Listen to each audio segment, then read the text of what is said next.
Hey there folks, how you doing today? Hope all is going well for you. The weather here is terrible. This was last night. I lost power out in my barn. Haven't had a chance to take a look at it yet, so we have to do this in here in the bunker. So today's video we're going to be focusing on my CZ Scorpion Evo 3 and the few things that I did to it to make it a little better.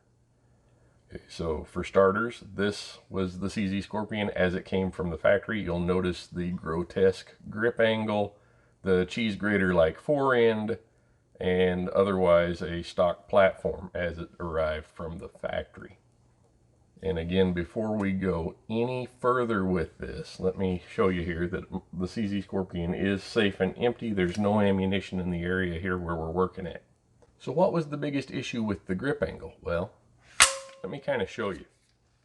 When you take the CZ Scorpion platform with the factory grip angle, it necessitates that you do this chicken wing bit to hold the grip comfortably. With your hand contorted to that degree, when you try to bring your elbow in, it puts a lot of strain across the top of your wrist. The biggest issue with that forend is, well, it feels like a cheese grater. One other thing that I took care of was the ambidextrous safety, because the safety lever is in a really weird place in relation to your trigger finger. And you can see with that substantial bump that it's uncomfortable to shoot. One other issue common to the CZ Scorpion Evo 3 in its factory configuration is it's got a really heavy trigger pull. I didn't measure it on a scale, but I'm thinking it had to have been at least 9 or 10 pounds and very gritty. So before I even took this thing to the range for the first time, I went online in the middle of the night at like 1 o'clock in the morning, bought all of the parts to do this off from HB Industries. Now, they don't manufacture all the parts, but they have all the parts to do this there together on their website. Because I went with the OD green coloration, I wanted to make sure that the hardware that I replaced on the platform was indeed OD green. That kind of limited the choices available. If you had a black one, there's a lot more options for what you could put on there. But in the OD green, I chose to go with the Pask Sapper forend. It's an M-LOK forend. Here's a picture of it. More importantly, here it is installed on this one. And what you get out of that is nice smooth sides that don't rake the skin off of your hand when you pull the trigger. The safety delete was provided by HB Industries, and I chose to go with the delete because I'm right-handed. I do not anticipate setting this up for anyone else to shoot, so I wasn't concerned about everybody else. But in the event that it did get passed over to a left-handed person, the safety delete can be swapped to the other side. So it's really not an issue. I didn't want a lever there at all. I feel the same way about my ARs.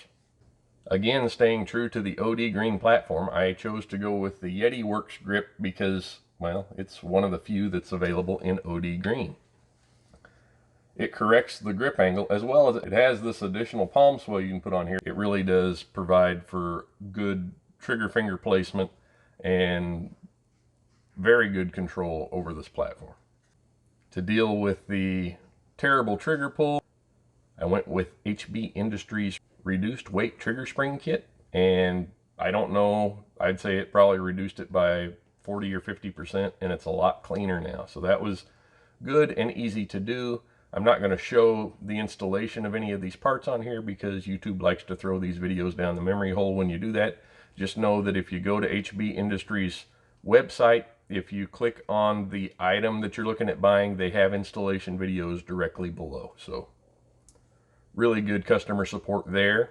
I also, because of the short barrel and the proximity to my head, I went with a Palmetto State flash cone. These are about 30 bucks from PSA. It's a standard 1/2 by 28 threads on this weapon, and it really does help to project that sound forward, especially if you're shooting from a booth at a shooting range where the sound is captured on either side of you. Really helps with the concussion. So we took it out to the range to see how it performed, and this is what we found.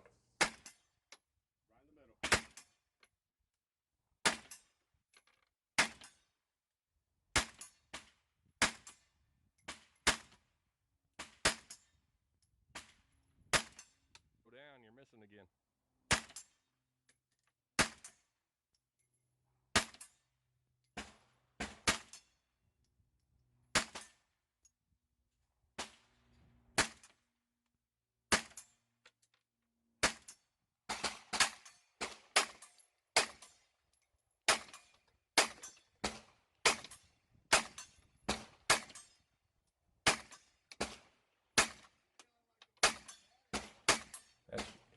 Okay, folks, that was a 18 by 12 inch vital size target at 50 yards, and neither one of those guys was having any issues hitting it.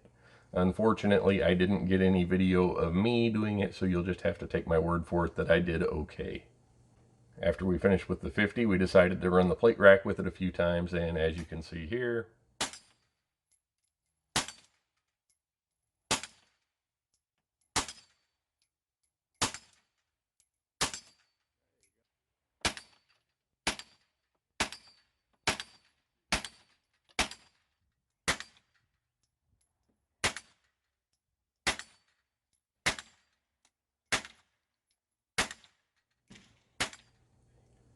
that worked really well too. So what's the takeaway from what we did with this? Well, it worked really good. I wish I would have had the opportunity to do a before and after range session so that we could verify, improvement with hit quality and things of that nature, but it just didn't happen. I have no regrets concerning any of the modifications that I made to this platform. So where do the regrets fall? Well, there's a couple of things I wish I would have done differently, and I'll share with you. One thing that I did not do when I ordered the parts for this was purchase an extended mag release like this one here. Realistically, it was just $40 I didn't want to spend. The issue with that is this factory mag release, while not incredibly difficult to hit, for rapid magazine changes does have a tendency to slow you down just a bit. I really wish while I was in there I would have went ahead and purchased the extended magazine release. Also, it would have been easier to install while I had the trigger group out. Will I get one? Who knows, maybe, but that's a story for another day. The only other advice I could give you is if you're going to buy these parts from HB Industries, be sure you go ahead and get that little barrel nut tool, this one, because the flats on this barrel nut that secure the fore end onto the weapon are an odd size and they're difficult to get to. And fortunately, I was able to modify an existing wrench and make it work. But if you don't have a setup to where you could do something like that, it's worth the $12, $13, whatever it is, to purchase one of those and make your life a little easier in the assembly process. So again, this is the first of a few videos that we'll be doing on the CZ Scorpion platform. In the future, we'll cover magazines, red dots, and maybe even a trigger replacement somewhere down the line. I just have to wait for the trigger I want to come available. But anyway, until next time, take care. God bless.